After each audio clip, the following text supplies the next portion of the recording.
নমস্কার বন্ধুরা, আজ তৈরি করব তুলোর মতন সাদা ধপধপে নরম তুলতুলে রেশমি পরোটা। খেতে হবে অসম্ভব মজার, আর দেখতে যেমন লোভনীয় খেতেও দুর্দান্ত স্বাদের। এই পরোটাগুলো তৈরি করতে বন্ধুরা কোনো রকম কিন্তু তেলের দরকার পড়ে না।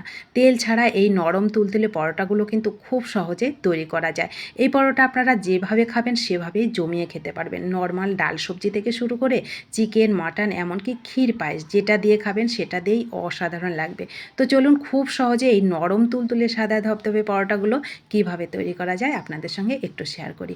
তো আশা করি বন্ধুরা ভালো লাগবে। ভালো লাগলে একটা লাইক দিয়ে পুরো রেসিপিটা একটু দেখার জন্য অনুরোধ করছি। তো দেখুন, এটা তৈরি করতে তেমন কিছুই লাগবে না। প্রথমে লাগবে হচ্ছে সেদ্ধ করা আলু। আমি মিডিয়াম সাইজের দুটো আলু নিয়েছি, গ্রেট করে নিয়েছি। এখানে পাকা লঙ্কা কুচি আমি ছোট ছোট করে কেটে দিলাম। আপনারা কিন্তু চিলি ফ্লেক্স দিতে পারেন। একটু কাঁচা লঙ্কা কুচি দিয়ে দিলাম, যেমন ঝাল খাবেন সেরকমই দেবেন কিন্তু। তো ধনেপাতা কুচি দিলাম, আপনারা কারি পাতাও দিতে পারেন। এখানে হাফ চামচ মতন গোটা জিরে, স্বাদের ব্যালেন্সের জন্য লবণ, আর হচ্ছে আরও একটুখানি হাফ চামচ মতন স্বাদের ব্যালেন্সের জন্যই আমি এখানে দিলাম হচ্ছে চিনি। আপনারা চিনিটা যদি না খেতে চান সেক্ষেত্রে নাও দিতে পারেন।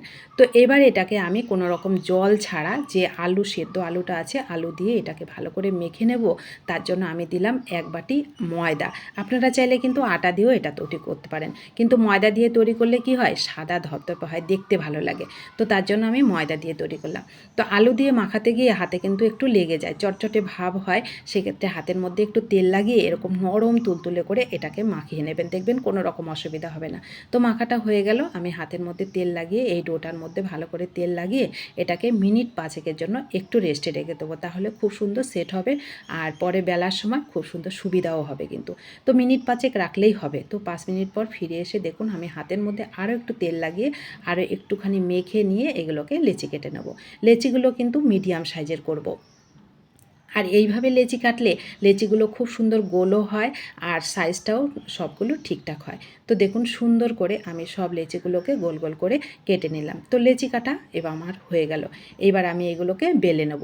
তো বেলে নিতে আমি এখানে একটু ময়দা ছড়িয়ে এগুলোকে সুন্দর করে বেলে নেব। এই পরোটাগুলো সত্যি বন্ধুরা দেখলেই যেমন চোখ জুড়িয়ে যায়, খেলেও অসম্ভব মজার লাগে। একদম সোজা আর খুব সহজভাবে তৈরি করা যায়। এই গরমে আমি বলবো তেল ছাড়া একবার এইভাবে পরোটা তৈরি করে খেয়ে দেখবেন, অনেক মজা পাবেন। তো দেখুন আমি পাতলা করে আমি একটা প্রথমে বেলে নিলাম, ওইটাকে আমি এবার ভেজে নেব। তো দেখুন আমি এদিকে তাওয়াটাকে বসিয়ে দিয়েছিলাম, গ্যাসটাকে অন করে তাওয়াটা গরম হয়ে গেছে। আমি একটু উল্টে পাল্টে এগুলোকে সুন্দর করে ভেজে নেব। এগুলোকে সুন্দর করে একটু খুন্তি দিয়ে চেপে চেপে ভাজবেন। পরোটা কিন্তু হালকা একটু ক্রিস্পি হলে খেতে ভালো লাগে, একটু হালকা পোড়া পোড়া করলে ভালো লাগে। পরোটা একটু পোড়া পোড়াই কিন্তু একটু ভালো লাগে। তো কোনো রকম তেল ছাড়াই কিন্তু এগুলোকে তৈরি করা যায়।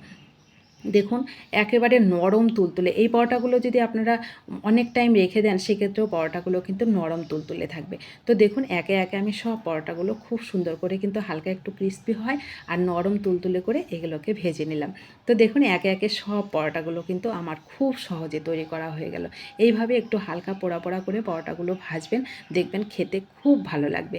এগুলো যে অনেকটা ফুলকো হবে সেরকম কোনো ব্যাপার নেই, হালকা একটু ফোলা ফোলা হয়, কিন্তু খেতে সত্যি অসাধারণ লাগে বন্ধুরা।